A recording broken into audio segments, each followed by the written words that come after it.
ಈ ಹೊಸ ವರ್ಷದಲ್ಲಿ ನಿಮ್ಮ ರಾಶಿಯ ಭವಿಷ್ಯ ಹೇಗಿದೆ ಎಂದು ಒಂದೇ ಮಾತಿನಲ್ಲಿ ಹೇಳುವುದಾದರೆ, ಈ ಹೊಸ ವರ್ಷದಲ್ಲಿ ನಿಮ್ಮ ಪಾಲಿನ ಭಾಗ್ಯೋದಯವಾಗುತ್ತದೆ. ಹೌದು ಸ್ನೇಹಿತರೆ, ಮತ್ತೆ ಗತ ವೈಭವಕ್ಕೆ ಮರಳುವ ವರ್ಷ.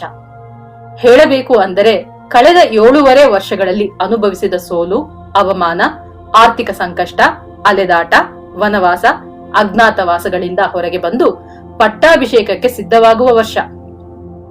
ಕಳೆದ 7.5 ವರ್ಷಗಳಲ್ಲಿ ಏನೆಲ್ಲಾ ಆಸ್ತಿ, ಐಶ್ವರ್ಯ, ನೆಮ್ಮದಿ, ಸುಖ, ಸಂತೋಷಗಳನ್ನು ಕಳೆದುಕೊಂಡಿದ್ದೀರೋ ಅವೆಲ್ಲವೂ ಈ ವರ್ಷದಲ್ಲಿ, ಇನ್ನು ಮುಂದಿನ ದಿನಗಳಲ್ಲಿ ನಿಮ್ಮ ಜೀವನಕ್ಕೆ ಹಿಂದಿರುಗಿ ಬರುತ್ತದೆ. ಕೈಬಿಟ್ಟು ಹೋಗಿದ್ದ ಹಣವೆಲ್ಲ ಹಿಂದಿರುಗಿ ಬರುತ್ತದೆ. ಕುಟುಂಬದಲ್ಲಿ ಸಂತೋಷದ ವಾತಾವರಣ ಸೃಷ್ಟಿಯಾಗುತ್ತದೆ. ನಾನಾ ಕಾರಣಗಳಿಂದ ಬೇರಾಗಿದ್ದ ಗಂಡ ಹೆಂಡತಿಯರು ಒಂದಾಗುತ್ತಾರೆ. ಇಷ್ಟು ದಿನಗಳ ಕಾಲ ನೀವೆಂದರೆ ಮುಖ ತಿರುಗಿಸಿಕೊಂಡು ಹೋಗುತ್ತಿದ್ದ ಸಂಬಂಧಿಕರು ತಾವಾಗಿಯೇ ಹುಡುಕಿಕೊಂಡು ಬಂದು ಮಾತನಾಡಿಸುತ್ತಾರೆ, ಸಹಾಯ ಹಸ್ತ ಚಾಚುತ್ತಾರೆ. ಹಿಂದೆ ತಿರಸ್ಕರಿಸಿ ಹೋದವರೆಲ್ಲರೂ ಹಿಂದಿರುಗಿ ಬಂದು ಸ್ನೇಹ ಹಸ್ತ ಚಾಚುತ್ತಾರೆ. ಆರೋಗ್ಯದಲ್ಲಿ ಆಮೂಲಾಗ್ರ ಸುಧಾರಣೆಯಾಗುತ್ತದೆ.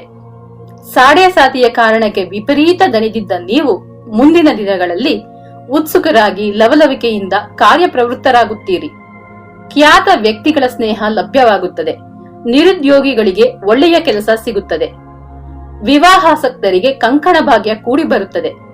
ಕೆಲಸದಲ್ಲಿ ಪ್ರಮೋಷನ್ ಸಿಗುತ್ತದೆ. ವಿದೇಶ ಪ್ರಯಾಣ ಯೋಗವಿದೆ. ಆ ವಿದೇಶ ಪ್ರಯಾಣ ಲಾಭದಾಯಕವಾಗಿರುತ್ತದೆ. ಮಕ್ಕಳ ಮದುವೆಯನ್ನು ಸೂಕ್ತ ಸಂಬಂಧದಲ್ಲಿ ಅದ್ಧೂರಿಯಾಗಿ ಮಾಡುತ್ತೀರಿ. ಸರ್ಕಾರಿ ಕೆಲಸಗಳು ಸುಲಭವಾಗಿ ಸಾಧ್ಯವಾಗುತ್ತದೆ.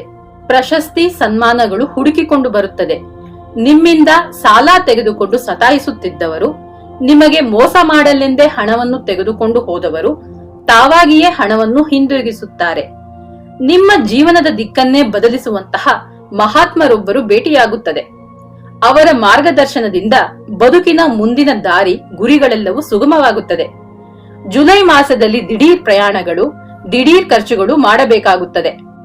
ವ್ಯಾಪಾರಿಗಳು ಸಾಕಷ್ಟು ಲಾಭ ಮಾಡುತ್ತೀರಿ. ಜೊತೆಗೆ ನಿಮ್ಮ ವ್ಯವಹಾರವನ್ನು ದೊಡ್ಡದಾಗಿ ವಿಸ್ತರಿಸುತ್ತೀರಿ. ಗೌರವಯುತ ಪದವಿಗಳಿಗೆ ಆಯ್ಕೆಯಾಗುತ್ತೀರಿ. ಮನೆ ಕಟ್ಟುತ್ತೀರಿ. ಅರ್ಧ ಕಟ್ಟಿದ ಮನೆಯನ್ನು ಪೂರ್ತಿ ಮಾಡುತ್ತೀರಿ. ಇಷ್ಟು ದಿನಗಳು ಬಾಡಿಗೆ ಮನೆಯಲ್ಲಿದ್ದವರು ಸ್ವಂತ ಮನೆಗೆ ಗೃಹ ಪ್ರವೇಶ ಮಾಡುತ್ತೀರಿ. ಸಣ್ಣ ಪುಟ್ಟ ಚಿಂತೆಗಳು ಬಂದು ಹೋಗುತ್ತವೆ. ಕಹಿ ಘಟನೆಗಳು ಘಟಿಸಿ ಮರೆಯಾಗುತ್ತವೆ. ಯಾರೊಂದಿಗೂ ವಿನಾಕಾರಣ ವಾಗ್ವಾದ ಬೇಡ. ವಾದಗಳಿಂದ ಯಾರ ಅಭಿಪ್ರಾಯವನ್ನು ಬದಲಾಯಿಸಲಾಗುವುದಿಲ್ಲ ಎಂಬ ಸತ್ಯವನ್ನು ಅರ್ಥ ಮಾಡಿಕೊಂಡು ವಾದಿಸುವವರಿಂದ ದೂರ ಉಳಿಯುವಿರಿ. ಇಲ್ಲಿ ತನಕ ಚಿಲ್ಲರೆ ವ್ಯಾಪಾರ ಮಾಡುತ್ತಿದ್ದವರು ಇನ್ನು ಮುಂದೆ ಸಗಟು ವ್ಯಾಪಾರಿಗಳಾಗುವಿರಿ. ಉದ್ಯೋಗದಲ್ಲಿ ನಿಮ್ಮ ದುಡಿಮೆಗೆ ಅಂಗೀಕಾರ, ಗೌರವಗಳು ಸಿಗುತ್ತವೆ. ಮೇಲಧಿಕಾರಿಗಳು ಮನಸ್ಥಿತಿಯನ್ನು ಅರ್ಥ ಮಾಡಿಕೊಂಡು ಅದಕ್ಕೆ ತಕ್ಕ ಹಾಗೆ ಕಾರ್ಯೋನ್ಮುಖರಾಗುವಿರಿ. ನಿರೀಕ್ಷಿಸಿದ ಸಂಬಳ ಹೆಚ್ಚಳ, ಪದವಿ ಬಡ್ತಿ ಎಲ್ಲವೂ ಸಿಗುತ್ತದೆ. ಮದುವೆಯಾಗದ ಹೆಣ್ಣು ಮಕ್ಕಳಿಗೆ ಮದುವೆಯ ಮಾತುಕತೆ ಸಫಲವಾಗುತ್ತದೆ. ನೇರ ಸಂದರ್ಶನಗಳಲ್ಲಿ ಜಯಗಳಿಸಿ ಹೊಸ ಕೆಲಸಗಳನ್ನು ಗಳಿಸುವಿರಿ. ವಿದ್ಯಾರ್ಥಿನಿಯರಿಗೆ ನೆನಪಿನ ಶಕ್ತಿ ಹೆಚ್ಚಾಗುತ್ತದೆ. ಓದಿನಲ್ಲಿನ ಅಲಕ್ಷ್ಯ ಹೋಗಿ ಲಕ್ಷ್ಯ ಹೆಚ್ಚಾಗಿ ಹೆಚ್ಚುವರಿ ಅಂಕಗಳನ್ನು ಗಳಿಸುತ್ತಾರೆ. ಕಲಾವಿದರಿಗೆ ವೃತ್ತಿಯಲ್ಲಿದ್ದ ಪೈಪೋಟಿ ಕಡಿಮೆಯಾಗುತ್ತದೆ.